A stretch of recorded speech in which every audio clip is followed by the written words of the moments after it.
இந்த புரட்டாசி மாதங்கிறது விஷ்ணுவுக்கு உகந்த மாதம், பெருமாளுக்கு உகந்த மாதம் அப்படிங்கிறது நம்ம எல்லாருக்கும் தெரியும். இந்த மாதத்தில் பெருமாளை சேவிப்பது சகல புண்ணியங்களையும் நமக்கு தரும். ஆனால் பெருமாளே நம்மளை தேடி வந்து வரம் தர வைக்கிற ஒரு மகா வழிபாடு உண்டு.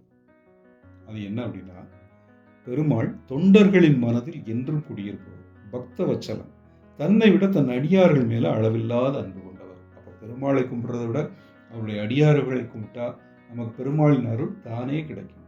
சரி, பெருமாளின் அடியவர்கள் நிறைய பேர் இருக்கிறாங்க. அவங்களை யாரை கும்பிடுறது? பகவானின் தொண்டர்களில் முதன்மையான இடத்தில் இருக்கிறவர் ஒருத்தர் இருக்கிறாரு. அவர் தான் சக்கரத்தாழ்வார். பெருமாளின் திருக்கரம் தவிர வேறு எவராலும் தொட முடியாதவர். அதனால சக்கரத்தாழ்வாரை தூய தொண்டர் அப்படின்னு சொல்லுவாங்க. ஆயுதங்களிலேயே அவர் தான் அரசன். அதனால ஹேதிராஜன் அப்படின்னு சொல்லுவாங்க. திருவாளி ஆழ்வான், திகிரி, சக்கரத்தண்ணல் என்று பல்வேறு நாமதேயங்களால் போற்றப்படுகின்ற சக்கரத்தாழ்வார் சிவனுக்கும் உகந்தவர். இது எப்படின்னு பார்க்கலாமா? பிரம்மதேவனோட 5வது தலையை கொய்ததால் சிவபெருமானுக்கு பிரம்மகத்தி தோஷம் ஏற்பட்டது.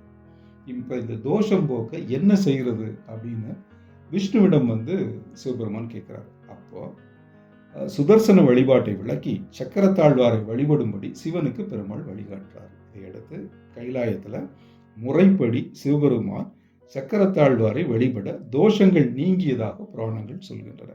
இப்படி சிவனுக்கே நலம் தந்த சக்கரத்தாழ்வார் சிவனுக்கு உகந்தவர். அந்த சக்கரத்தாழ்வாரின் வழிபாட்டை நாமும் மேற்கொண்டால் நமக்கு என்னென்ன பலன் கிடைக்கும் தெரியுமா? சக்கரத்தாழ்வார் ஞானம் விளங்குபவர், ஆரோக்கியம் அளிப்பவர், அளவில்லா செல்வம் தரக்கூடியவர், பகையை நீக்குபவர், தீராத நோய்களை தீர்ப்பவர், எல்லா விதமான சத்துருக்களையும் நீக்கி மங்களம் தரக்கூடியவர், மோட்சத்திற்கு வழிகாட்டுபவர்.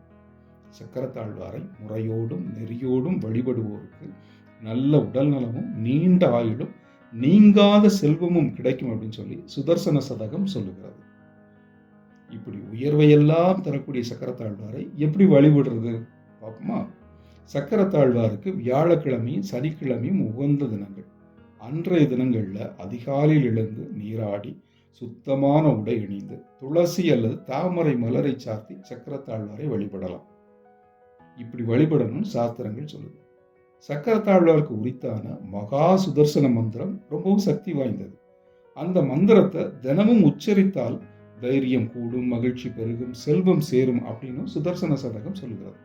சரி, அந்த மந்திரம் தான் என்ன அப்படின்னா, சுதர்சனாய வித்மகே ஜுவாலா சக்ராய தீமஹி தன்னோ சக்ர பிரசோதயாத். இதுதான் அந்த மந்திரம். இன்னும் சுதர்சனத்தோட மூல மந்திரம் ஒன்று இருக்கு.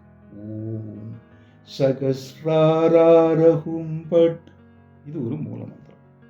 இப்போ மகா சுதர்சன மந்திரம்னு ஒன்று இருக்கு, அதுவும் பார்க்கலாம்.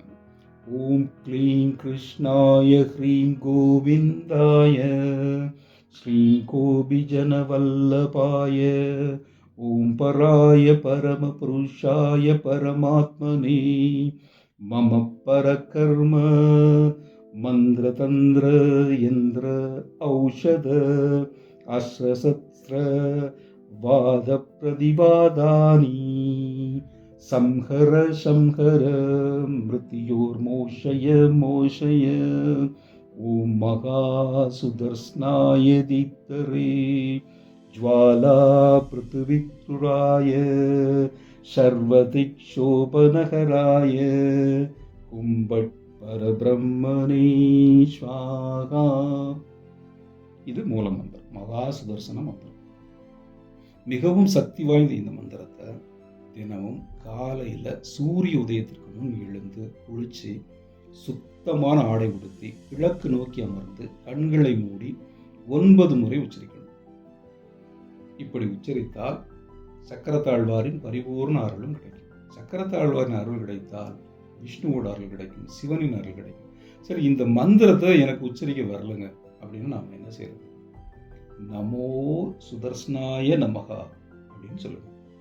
இது ரொம்ப எல்லாரும் சொல்லக்கூடியது. நமோ சுதர்சனாய நமகா எல்லாருக்கும் சொல்ல முடியும், விளக்கம் சொல்ல முடியும். இந்த மந்திரத்தை 108 முறை சொல்லி பாருங்கள். வாழ்க்கையில ஒரு நல்ல மாற்றம்.